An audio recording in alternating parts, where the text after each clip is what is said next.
এটা কি করলো মম?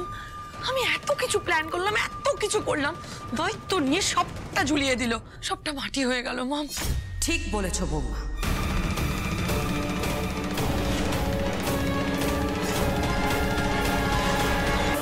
তোমার ভাই না সবটা মাটি করে দিল।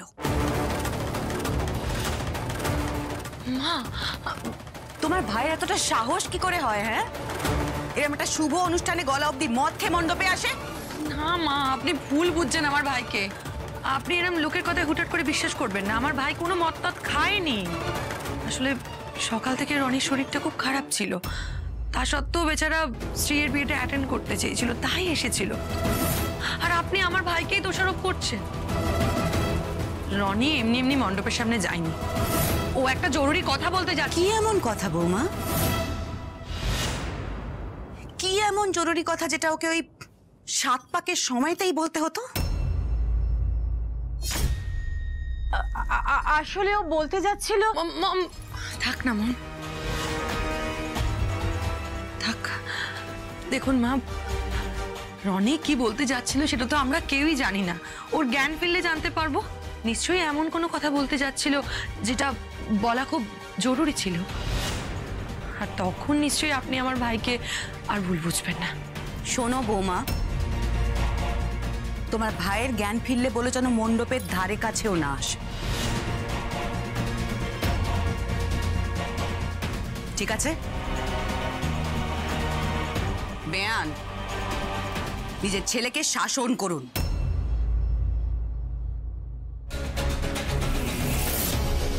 কেন বলতে দিলি না? হ্যাঁ, কেন বলতে দিলি না? এটাই মোক্ষম সময় ছিল। আরে আমি না বলে তুই তো বলতে পারতিস। না মম, আমরা বলে হতো না। তুমি কেন বুঝতে পারছো না? ওরা ভাবতো যে আমরা সব সত্যিটা জেনে চুপচাপ লুকিয়ে গেছি। তার চেয়ে বরং দুদিন পর যখন ওরা নিজেরাই রাজের সত্যিটা জানতে পারবে, তখন আমার শাশুড়িকে দিয়ে না আমার ভাইয়ের পা ধরিয়ে ক্ষমা চাইবো, আই প্রমিস। আমার ছেলের প্ল্যানটা সাকসেসফুল হলো না, এটাই খারাপ লাগছে। রনি যদি একবার ব্যাপারটা জানাতে পারতো, তাহলে বিয়ে বাড়িতে একটা সিনেমা হয়ে যেত। আমি প্রত্যেকের মুখগুলো না ভিডিও করে রাখতাম। কি বলতো মম, যা হয় ভালোর জন্যই হয়। এতে বরং আরো ভালোই হলো। বিয়ের পর যখন স্ত্রীর ডিভোর্স হবে, তখন ওই স্ত্রী আর ওর বাবা মার মুখটা যেভাবে পড়বে, সেটা আরো আনন্দের হবে। আর তাছাড়া তুমি চিন্তা করছো কেন মম? ওই বাড়ির দলিল তো এখন আমার হাতে।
বাবা, এই পবিত্র অগ্নির সামনে ওকে সিঁদুর পরিয়ে ওকে স্ত্রীর মর্যাদা দাও, ওকে স্ত্রীর মর্যাদা দাও, ওকে স্ত্রীর মর্যাদা দাও।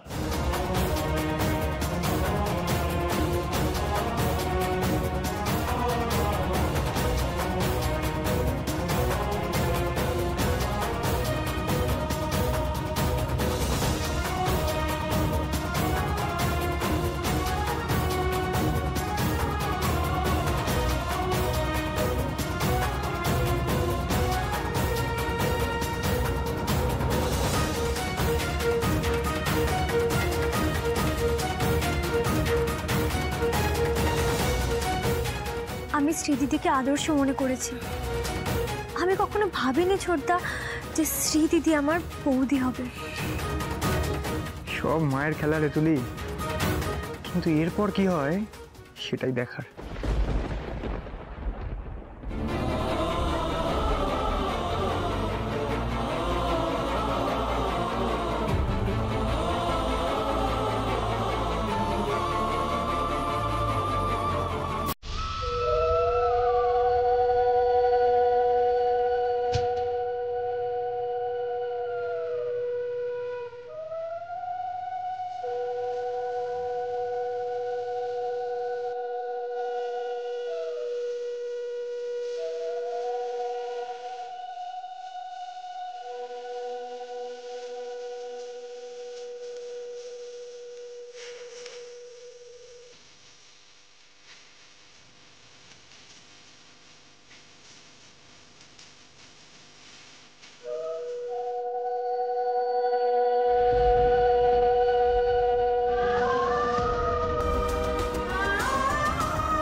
কি বলছিস বাদল? হ্যাঁ, সিঁদুর দানু হয়ে গেছে। মানে আমার এটিএম বৌমাকে আমার থেকে আর কেউ কেড়ে নিতে পারবে না। হ্যাঁ, আনন্দের চোখে জল চলে এলো। ওরে আমি আজকে রাত্রিবেলা ঘুমোতে পারবো না, আর ঘুমোতে পারবো না। রাখ রাখ রাখ রাখ, তুই রাখ। ঠাকুর জয় বাবা তারকনাথ, জয় মা লক্ষ্মী, জয় মা লক্ষ্মী। এবার এটিএম বৌমা আমার বাড়িতে আসবে। আমার আর মাটিতে পা পড়বে না। এবার এইখানে আর নয়, এবার একটা ভালো ফ্ল্যাটে থাকা, একটু ভালো গাড়ি চড়া, ভালো দিনের শুরু। এবার জয় গুরু, জয় গুরু হরি, জয় মা লক্ষ্মী, জয় বাবা তারকনাথ। এতদিনে মুখ তুলে চাইলে মা গো, বাবা গো।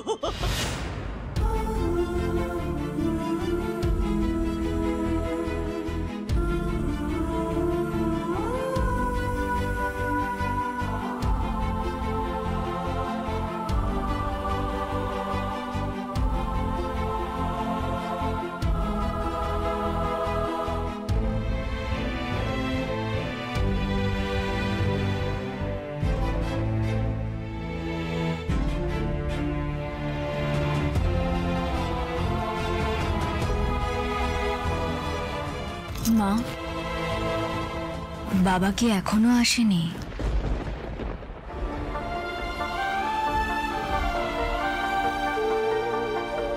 সোমু, কাকে একটা পাঠিয়েছিলি তোর বাবাকে ডাকতে? কোথায়?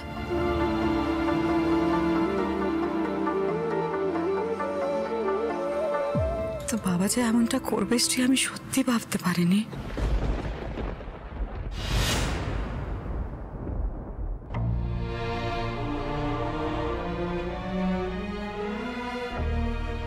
ওটার উপর এত অভিমান হচ্ছে না আমার?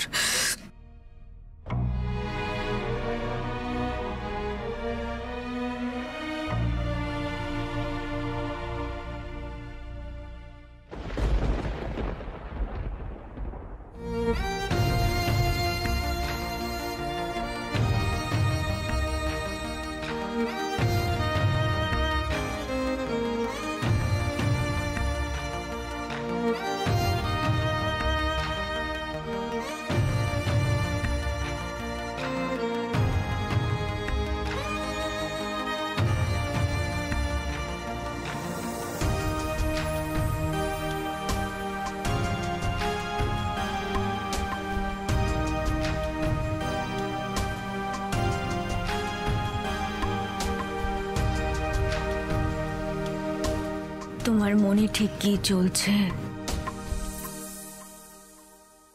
তা আমি জানি বাবা।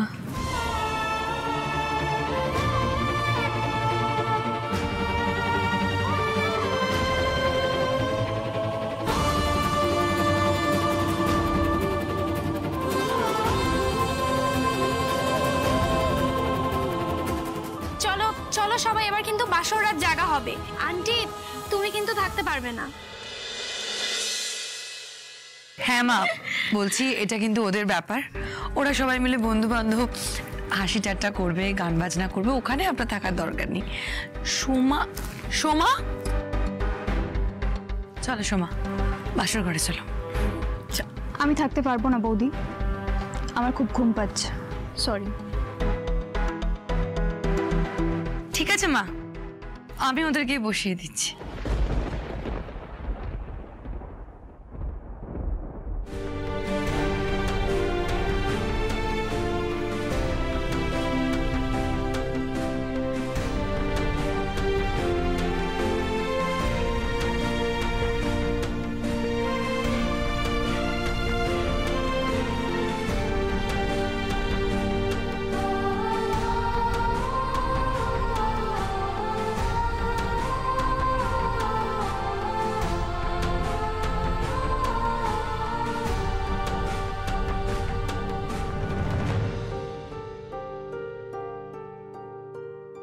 দাঁড়াও,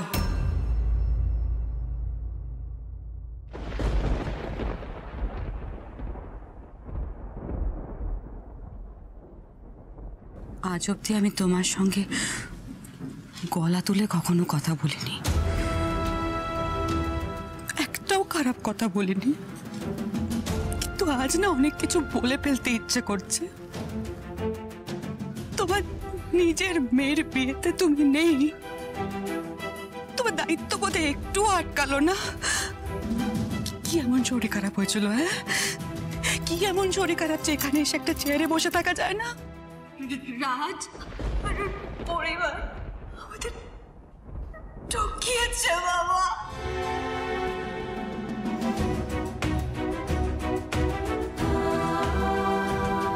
রাজ কোনো বড় বিজনেসম্যান নয়, রাজ একজন সাধারণ মেকানিক, কোনো বাড়ি নেই ওদের, ভাড়া বাড়িতে থাকে। আমার যে ঠিক কি হয়েছিল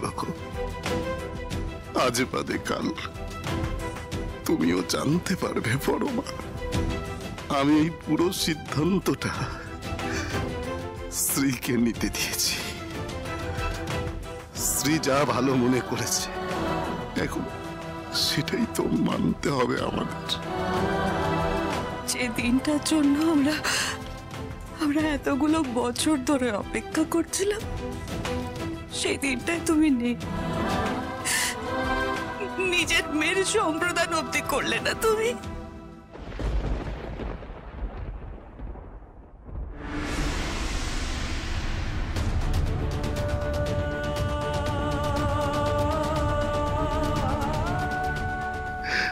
আমায় তুমি ক্ষমা করো বড় মা। আমার এই বুকে যে যন্ত্রণা সেটা আমি কারোকে বোঝাতে পারবো না বড় মা। বিশ্বাস করো, বাবা হিসেবে কন্যাকে সম্প্রদান করার মতো শক্তি আমার ছিল না বড় মা।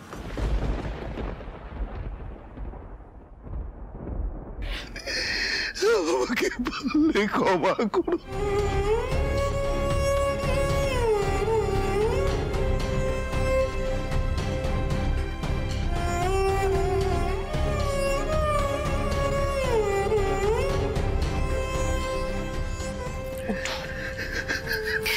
উঠো উঠো উঠো উঠো,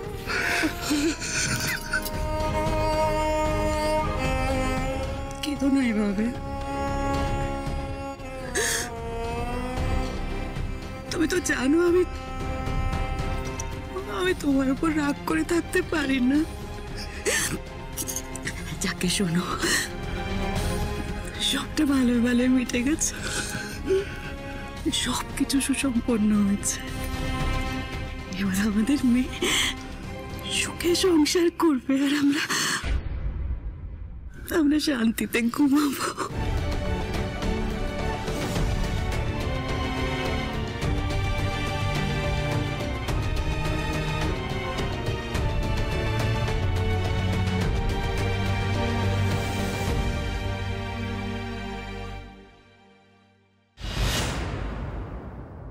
স্ত্রী আমাকে সবটা বলেছে রাজ।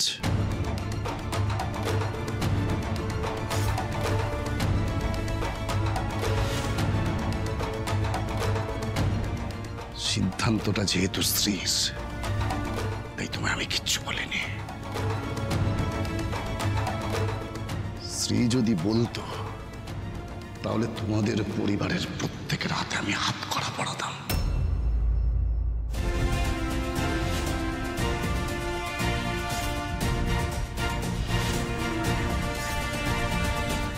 কাজটা তোমরা একদম ঠিক করোনি রাজ, একদম না। আমি জানি তুমি স্ত্রীকে ভালোবাসো, ভালোই বাসো বা ঘেন্নাই করো, প্রতারণা করাটা একটা অপরাধ। আমি জানি না তোমাদের বাড়ির প্রত্যেককে আমি আদৌ সারা জীবনের জন্য ক্ষমা করতে পারবো কিনা।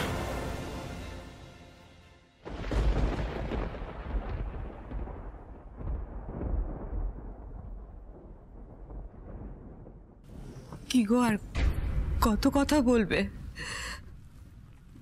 এবার ছাড়ো ওদের।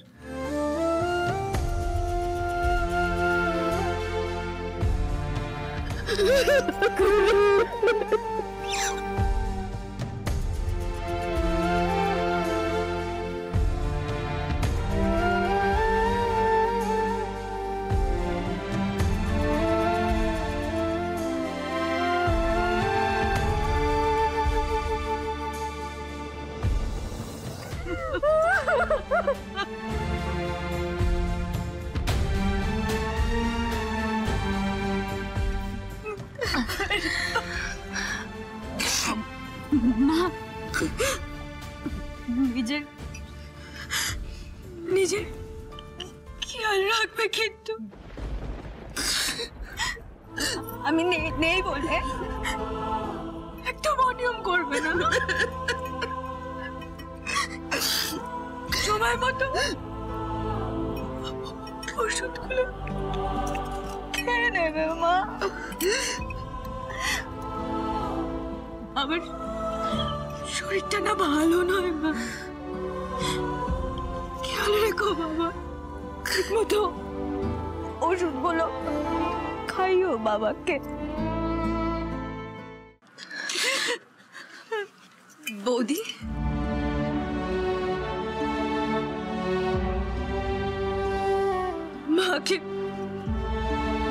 মাকে প্লিজ রান্নাঘরে বেশি যেতে দিও না। খেয়াল রেখো মা।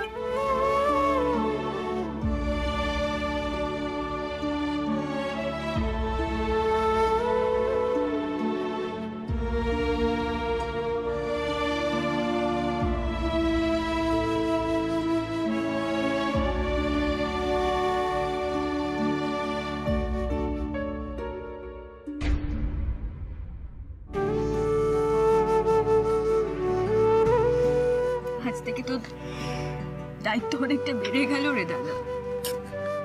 কিন্তু তুই একদম চিন্তা করবি না, আমি যেখানেই থাকি না কেন সব সময় তোকে সাহায্য করার চেষ্টা করব। বেশি দূরে তো যাচ্ছি না বল, কাছেই আছি। যখনই ফোন করবি তোর একটা ফোনে সঙ্গে সঙ্গে চলে আসবো।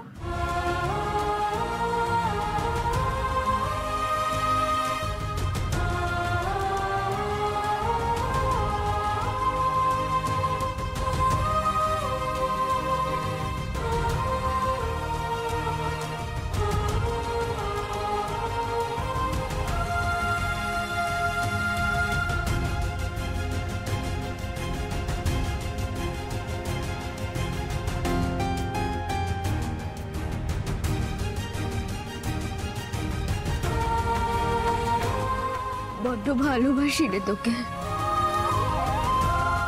সে ছোট্ট থেকে দেখছি। শোন, এখন থেকে জামা কাপড় ইস্ত্রি করার দায়িত্ব তো কিন্তু তোর।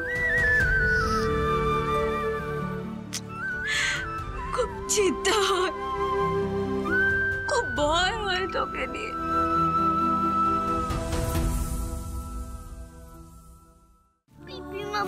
পিপি আমায় এবার আমি কি গল্প বলবে? হে বাবা, কাদের উপাসনা, আমি আছি তো। বিবি মাম্মামকে একটা ফোন করবে, আমি এসে তোমায় গল্প শোনাবো।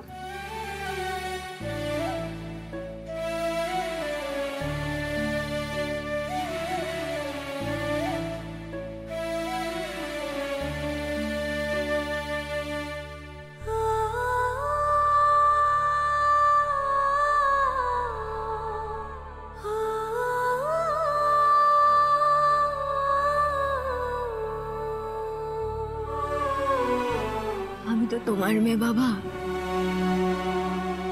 তোমার থেকে শিখেছি জীবনে কিভাবে লড়াই করে টিকে থাকতে হয়। চিন্তা করো না বাবা, ভয় পেও না। এই যুদ্ধটা আমি ঠিক সামলে নেব।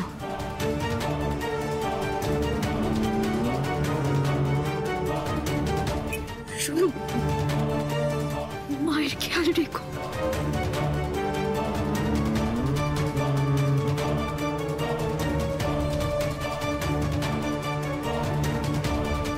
আমার তোমাকে অনেক কিছু বলার আছে না।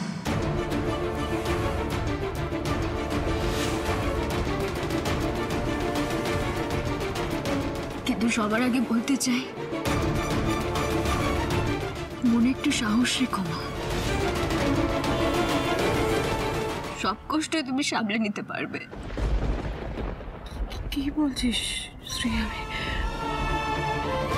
বুঝতে পারছি না। তুই যাওয়ার আগে বলে যা না মা। এখন নয় মা, আগে আমি ও বাড়িতে যাই, তারপর যখন একদিন আসবো না তোমার কাছে, সারাটা দিন তোমার কাছে, সারাটা দিন শুধু তোমার সাথে কাটাতে চাই মা। শুধু একটা কথা জেনে রেখো মা, যাই হয়ে যাক না কেন, যে পরিস্থিতিতেই থাকি না কেন, তোমার মেয়ের কোনোদিনও কোনো ক্ষতি হবে না মা।